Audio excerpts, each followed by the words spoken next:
In this video, I want to take my Meepo V3 and move the parts over to this 10-inch wide deck. I like the riding stability of the Meepo V3, but there are times I wish I had something more maneuverable and easier to carry. It seems like this should be an easy project, but I'll see how true that is next.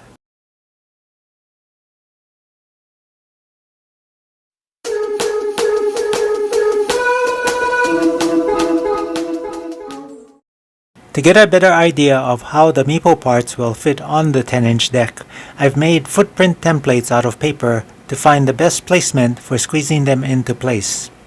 One drawback I now realize with this deck is that it has a lot of contours on it that'll get in the way of moving parts close to the edge of the deck.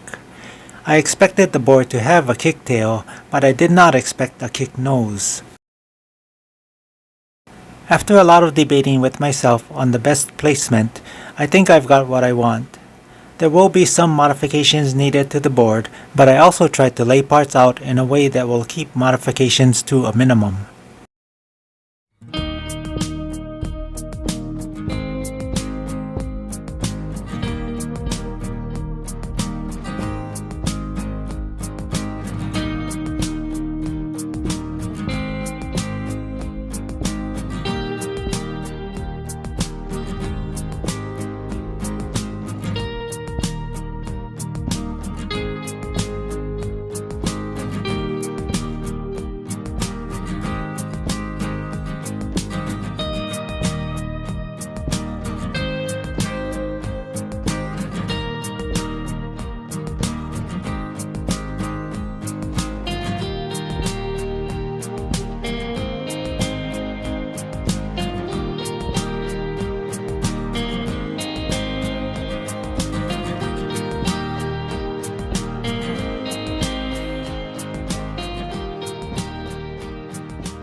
Here's the completed teardown.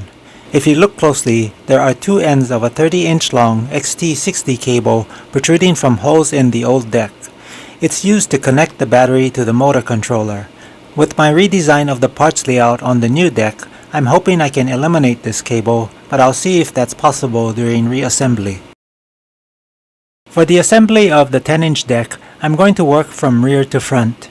I'll make any deck or electrical modifications as they're necessary for the part I'm working on. Before I start the assembly, I'm going to put the grip tape on.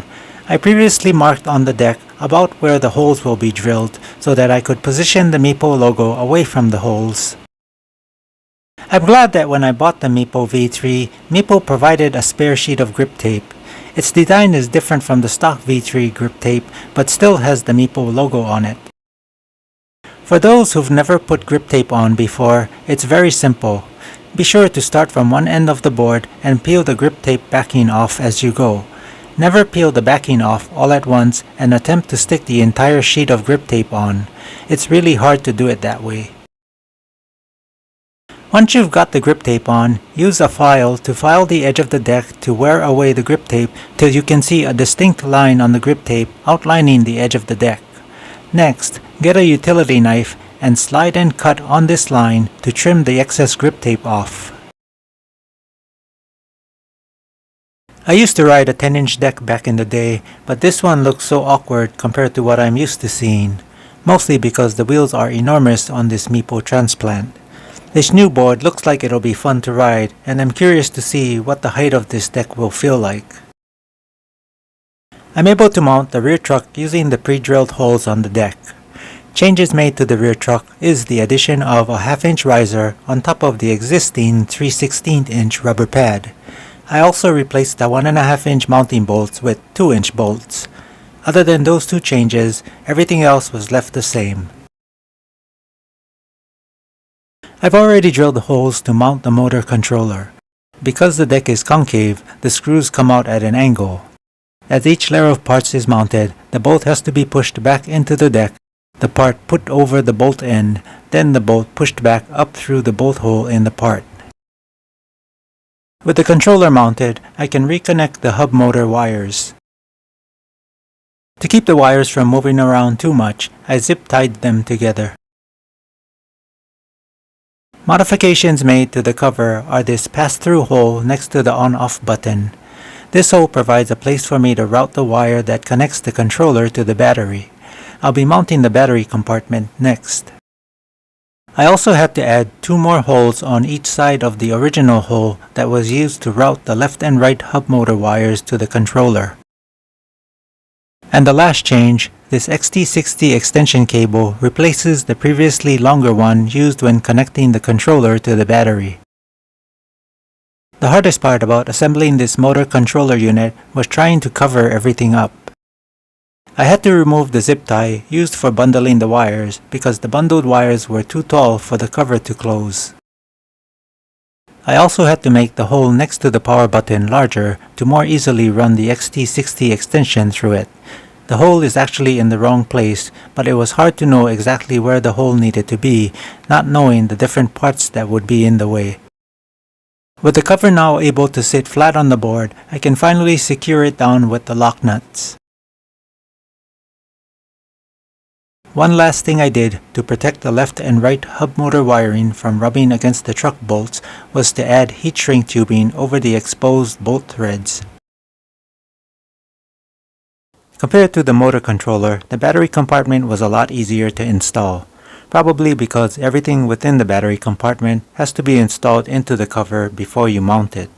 Mounting it to the board is as simple as mounting the pad, then the cover, and you're done. Of course, because this is not a stock install, it wasn't as simple as that for me.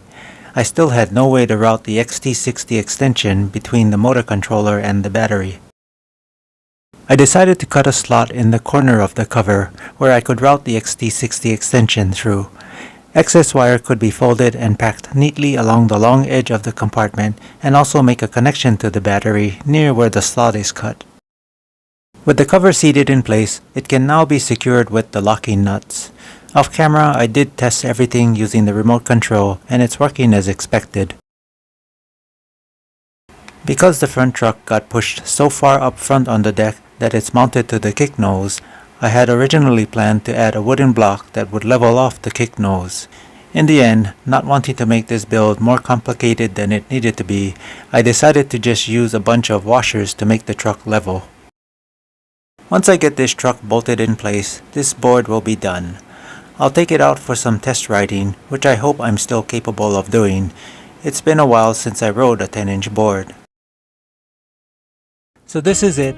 The conversion of the longboard to this more agile 10-inch deck was easier than I thought it would be, and I'm glad for that. I really like the look of this converted longboard. Riding it was a little scary at first because, as mentioned, 10-inch boards are meant to be agile, as opposed to the longboard I'd been riding all this time, and I hadn't ridden a 10-inch board in decades. I feel like there's a lot of people with e-skateboards that might want to try this conversion. Even if the brand isn't Meepo, it should be possible to pull this off. Just be sure to measure up everything before dismantling your longboard. If you have any questions or comments, leave them in the comment section down below. That's all I have for now, and I will catch you in the next video.